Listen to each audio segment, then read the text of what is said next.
certamente você ouviu comentários do tipo: como assim você ainda não leu esses livros? Você precisa ler. E eu digo que se você não leu esses livros, você tem muita sorte, e esse momento aqui também é uma boa oportunidade pra gente falar disso e de mais duas grandes mentiras muito contadas no BookTube.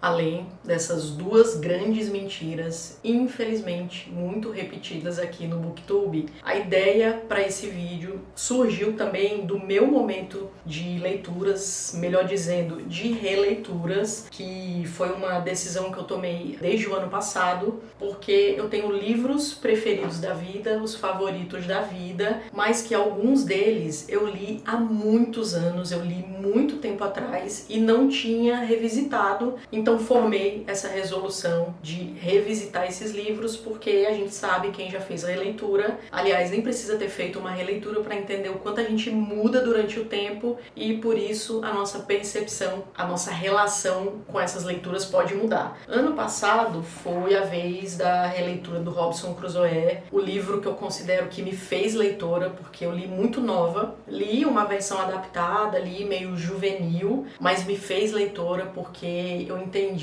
ali já muito cedo, através do Robinson Crusoe, do que a leitura era capaz. Eu fiquei completamente apaixonada, muito focada, obviamente, na aventura, naquele momento, naquela idade, e aí eu tinha que fazer a releitura depois para entender essa percepção, e fiz e renovei, já compartilhei aqui no canal também, renovei essa paixão, continua sendo um dos preferidos da vida, mas tem um detalhe aqui que está se repetindo com outra releitura de um dos meus livros favoritos da vida, um dos mais repetidos por aqui também, que é O Idiota, do Dostoiévski. Esse eu já li um pouco mais velha, tava ali no final da adolescência, no começo da minha vida adulta, e fui arrebatada pelo Idiota, é o meu preferido do Dostoiévski. Mas, de novo, eu tô quase com 40 anos, tem pelo menos 20 anos aí dessa leitura, então resolvi pegar de novo, tô renovando a paixão pela obra, mas de novo, tem alguns efeitos aqui que infelizmente não vão se repetir, algumas coisas podem ser novas, algumas surpresas podem ser novas, algumas interpretações, mas algumas coisas não se repetem de jeito nenhum. E além das duas mentiras contadas no BookTube, essa foi, acima de tudo, aqui a minha inspiração de fazer esse vídeo com esses 5 livros que, caso você não tenha lido, você tem sorte. E aí, já posso antecipar aqui, sem mais delongas, que a sua sorte não é, obviamente, porque esses livros são ruins. Já deu para perceber aqui, talvez, pela minha introdução. É exatamente o contrário. É porque esses livros são maravilhosos, esses livros também me marcaram profundamente e de uma forma que releitura nenhuma vai conseguir repetir. A primeira relação, a primeira leitura, a primeira surpresa, a primeira emoção, ela é única. Então, se você não leu algum desses livros aqui, não se sinta atrasado em relação a ninguém. Na verdade, se sinta privilegiado, porque você vai poder viver algo que eu tenho certeza que a maioria dos leitores vai dar esse depoimento, que é a vontade de ler alguns livros de novo pela primeira vez. E aí, exatamente por isso, e antes de chegar nas duas mentiras, eu vou falar de forma muito breve aqui, vou focar em como esses livros me impactaram, então vão ser sugestões aqui muito curtas, para que quando chegar a sua vez, você não tenha nenhum spoiler, você não tenha nenhuma emoção antecipada por ninguém, e você possa também ter essa primeira vez incrível. E eu vou começar aqui, talvez por um dos mais emocionantes, e por um deles que eu tenho quase certeza, se você é dessas pessoas que caminha aqui pelo BookTube, você certamente já ouviu falar desse livro, você certamente já recebeu a recomendação desse livro, ou você já realizou a leitura,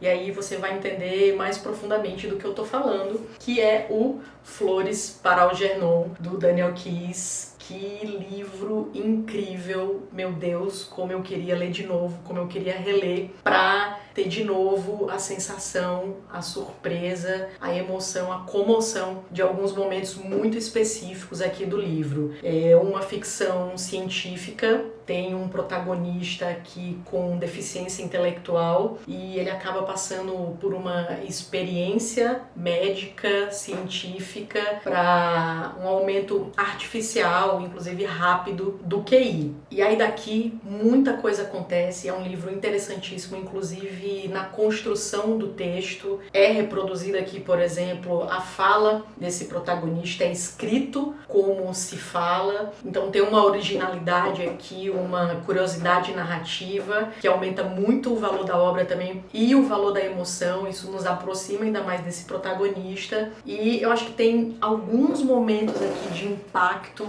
de comoção que não vão se repetir numa releitura, mas para mim foram principalmente o momento de entender quem é o Algernon e, sobretudo, o momento em que as flores aparecem aqui na trama. Foi daquelas passagens de eu fechar o livro e chorar, só chorar. Lindo, maravilhoso, pretendo reler. Todos que estão aqui nessa lista eu pretendo em algum momento fazer a releitura, mas esses impactos aqui específicos eu sei que não vão se repetir, então boa leitura para você. Caso você ainda não tenha feito essa leitura, você tem muita sorte. Esse seguinte aqui talvez não seja tão recomendado, tão famoso, tão célebre, tão presente aqui no BookTube como o Flores para Algernon, mas é um livro que me impactou bastante também, não necessariamente pela emoção, mas por diversos outros pontos, e aí acho que a palavra impacto aqui, ela cabe muito bem, porque eu tô falando do Senhor das Moscas, do William Golding, e o que é que acontece aqui é a queda de um avião num lugar remoto, isolado, e dessa queda só sobrevivem crianças. E aí, sobreviventes dessa tragédia, essas crianças acabam se vendo ali na necessidade da sobrevivência, no instinto, inclusive, de se virar, de buscar modos não só de sobreviver, mas de se organizar, de reorganizar essas relações, de entender essas relações. E aí aqui acaba sendo muito impactante, muito chocante, é uma espécie de alegoria da natureza humana, até onde a natureza humana pode ir em situações limites, em situações extremas, em situações de sobrevivência e acho que sobretudo em situações de reinício, situações de fundamento mesmo da vida, de reorganização social, moral, ética. E aí é muito chocante porque a gente vê esse reflexo na figura de crianças. É muito impactante, pode ser muito chocante e aí faz lembrar inclusive de outras alegorias que usam mais ou menos de recursos parecidos, né?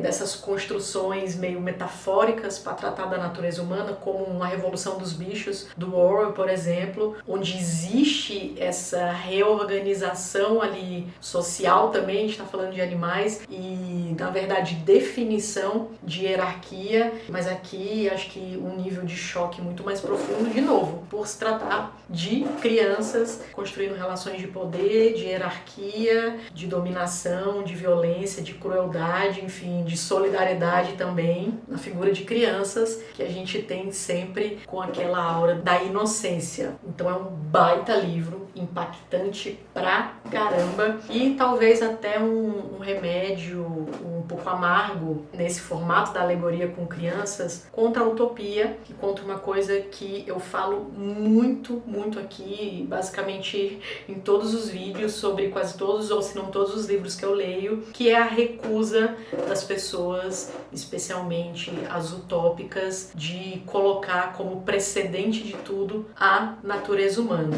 E é o que o William Golding faz aqui na figura dessas crianças. Então também, se você não leu, você tem sorte, mas vai preparado, que isso aqui pode ser chocante. O próximo aqui, para voltar para alguma emoção, para um livro que me fez chorar também e que, na verdade, eu já tive até um princípio de releitura, mas acabei parando, acho que me precipitei um pouco, porque gosto tanto, amo tanto o livro que eu queria ler de novo, mas acho que precisava de um tempo maior. E uma observação sobre ele. É o único livro que foi unanimidade entre entre todas as pessoas que eu presenteei, entre todas as pessoas que eu indiquei e entre todas as pessoas que eu ouvi falar desse livro, não houve quem criticasse negativamente, quem dissesse que não gostou muito do A Elegância do Eurício, da Muriel Barbery. Já apareceu aqui no canal também, já apareceu aqui no canal inclusive com a Camila, foi uma das primeiras sugestões que eu fiz para ela. E a Camila, aqui só um adendo, né?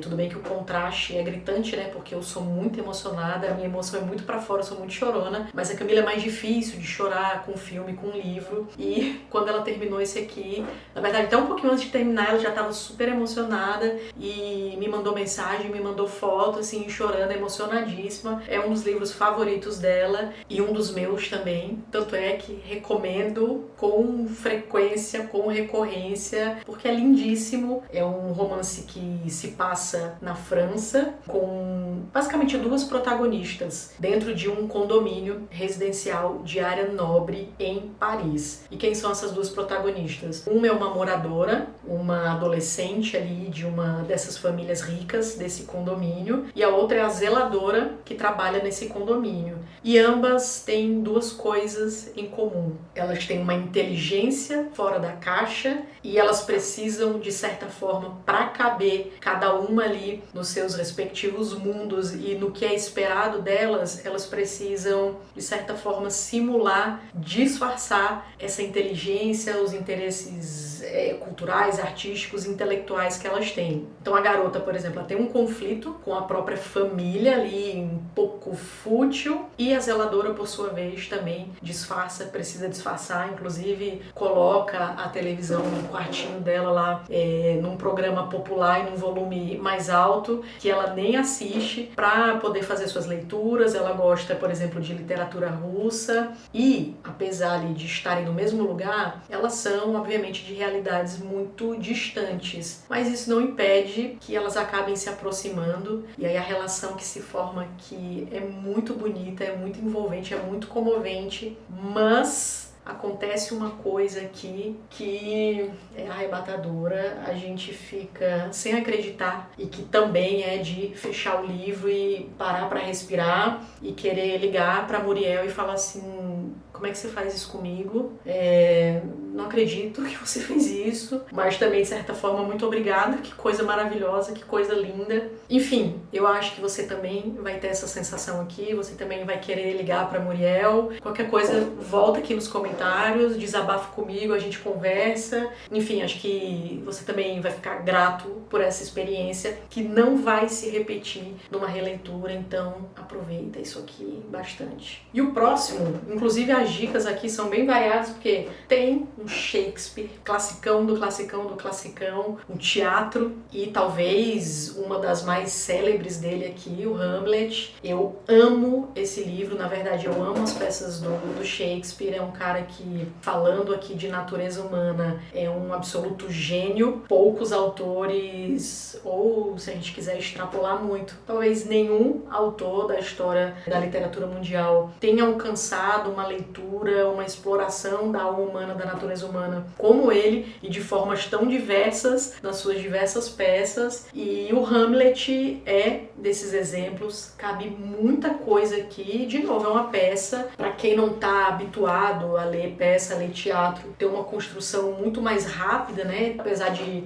não ser recomendado fazer uma leitura rápida, corrida, porque ela vai te absorver, ela vai te fazer parar para pensar, para ruminar, mas ainda assim são livros mais curtos, então ótimas pedidas para colocar aí com muita profundidade psicológica, social, enfim. E caso você não tenha lido ainda, porque aqui do Shakespeare eu escolhi o Hamlet para estar aqui, porque aqui no Hamlet o Shakespeare incluiu uma das frases, se não, inclusive, a frase mais repetida no mundo: ser ou não ser, eis a questão. E apesar de ser repetida até a exaustão e em diversos contextos, nos mais variados sentidos, aplicado às mais variadas situações. Quando eu li o Hamlet e eu entendi qual era o sentido original dessa expressão, o que é que ela significava aqui, eu fiquei muito impactada. E, inclusive, na minha edição, essa aqui é uma edição da Camila, a minha edição tá na casa dos meus pais, na minha edição ela tá bem rabiscada, bem conversada, e essa passagem, inclusive, ela tá destacada ali com mais força do que as outras, porque é impactante e dá todo um sentido diferente, um peso diferente à obra, é muito central da obra, inclusive. Então recomendo que, se você não leu, também não vá pesquisar o sentido da frase, o porquê ela aparece aqui, qual é o peso dela na trama, porque é um dos momentos impactantes e marcantes e que não vai se repetir em impacto de primeira leitura quando chegar no momento do ser ou não ser e você entender o que é que acontece ali, por que é que essa frase é dita. E por último, um maravilhoso, já vou mostrar aqui qual é, que é o Stoner, do John Williams. Apesar de já ter feito uma leitura imersa, eu queria ter mergulhado ainda mais aqui, porque eu sei que eu vou fazer a releitura, também vai ser especial. E aí eu coloquei ele aqui também porque eu acho que ele é o gancho perfeito para tratar das duas grandes mentiras que,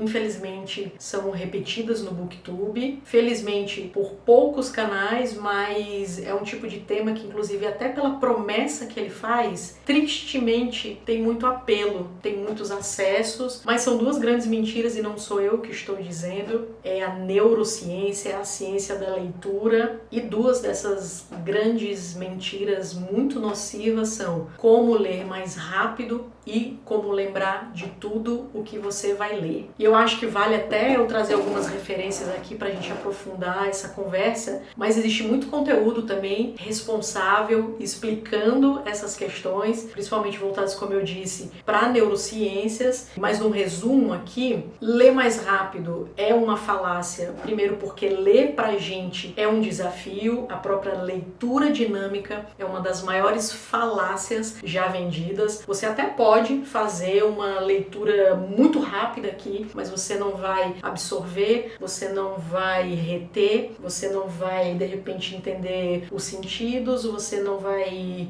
experimentar as emoções. Então, de certa forma, você vai estar lendo sem ler, não tem vantagem. E a outra é de que você vai lembrar de tudo o que você lê, que é uma falácia não apenas em relação à leitura, mas em relação a tudo na sua vida, porque o nosso cérebro, os nossos mecanismos de memória não foram feitos para lembrar de tudo, muito pelo contrário, eles são construídos, eles são otimizados para higienizar tudo aquilo que a gente consome. Existem, obviamente, casos isolados, são exceções de pessoas com altíssimas taxas de retenção de leitura, acho que eu já até citei aqui, o Bill Gates é um deles, é um desses gênios, é fora da curva, então, de novo, é uma exceção, a gente não consegue e nem é saudável que a gente lembre de tudo, é um caminho para ser disfuncional, para ser triste, para desequilibrar as emoções, enfim, não tem proveito, não tem vantagem você lembrar de tudo que você leu, que você viveu. Inclusive, um dos mecanismos também da nossa vida é reconstruir memórias. É uma questão, por exemplo, muito frequente da psicologia, de como a gente revisita o passado e reconstrói aquelas memórias. Então, não caia nessa mentira. E por que é que eu tô trazendo elas duas aqui? Porque estão aqui provas de que a gente não vai lembrar de tudo e que você não precisa lembrar de tudo para ter leituras maravilhosas. Algumas passagens, alguns pontos específicos, alguns trechos vão te tocar profundamente e é deles que você vai lembrar especialmente, e inclusive algumas passagens vão tocar você e não vão tocar a mim. Das sugestões que eu dei aqui, dos comentários que eu fiz, possivelmente você se toque, você se impacte com outros, principalmente também porque tem muito a ver com o momento que a gente está vivendo, com as coisas que a gente está sentindo, que a gente está experienciando. Então a gente se impacta com coisas que têm ligação ali com a nossa história e com o nosso presente. E não leia rápido, porque você não vai experimentar, você não vai saborear, você não vai ter tempo para viver essas emoções. Na verdade, talvez nenhuma emoção se você quiser fazer uma leitura correndo. Então, leia no seu tempo, leia vivendo, leia saboreando, leia experienciando e leia sabendo que você não vai lembrar de tudo, você vai lembrar do que importa para você, e essa não vai ser nenhuma escolha consciente sua. O seu próprio cérebro vai fazer esse trabalho de refinar as suas lembranças. E o Stoner tem muito a ver com isso, porque é um livro lindo, é um livro emocionante, de alguém que se apaixona pelo conhecimento, pela leitura, pelos estudos. É uma espécie de romance de formação de um rapaz que sai de uma zona rural, de uma família muito humilde, mas que consegue chegar à universidade, e ele aproveita muito bem essa oportunidade, acaba se apaixonando por aquele ambiente de uma forma muito profunda, que ele acaba resumindo a vida dele àquele ambiente. E esse protagonista nos comove, nos emociona, e inclusive um dos pontos de impacto aqui é essa própria capa, quando a gente caminha ali pro final, quando a gente passa por uma situação muito comovente, muito tocante, e aí fica mais difícil, mais emocionante, mais tocante também olhar para essa capa e fazer essa projeção dessa imagem pro que aconteceu aqui no livro. Então, mais um livro lindo aqui que me tocou profundamente, num ritmo muito diferente dos demais, mas uma grande lição aqui pra vida, uma reflexão muito bonita. Acho que principalmente pra gente que adora ler, que adora aprender, que adora viver, experimentar e se impactar com os livros. Tanto que quando a gente olha pra tudo aquilo que a gente ainda não leu, acho que o nosso pensamento deve ser: não, meu Deus, eu não vou ter tempo nessa vida, meu Deus, olha quanta coisa eu ainda não li. Acho que o pensamento tem que ser: caramba, que sorte, olha o tanto de coisa que eu ainda tenho para ler. Então é isso, espero que vocês curtam muito essas recomendações. Se já fizeram algumas dessas leituras, comentem aqui qual foi o impacto, se coincide aqui com os momentos que esses livros me impactaram também, e sugiram aqui também outros livros, outras obras impactantes de leituras, de primeiras leituras, que vocês têm certeza que não vão se repetir numa releitura, e por isso valem muito, uma leitura muito cuidadosa, muito dedicada. E como sempre, estou colocando aqui na descrição do vídeo os links, não só para esses 5 aqui que eu recomendei, mas para os 2 também, meus 2 preferidos da vida, um que já foi relido e um outro que eu estou relendo. E espero vocês nos próximos vídeos aqui do canal também. Então um abração e até a próxima!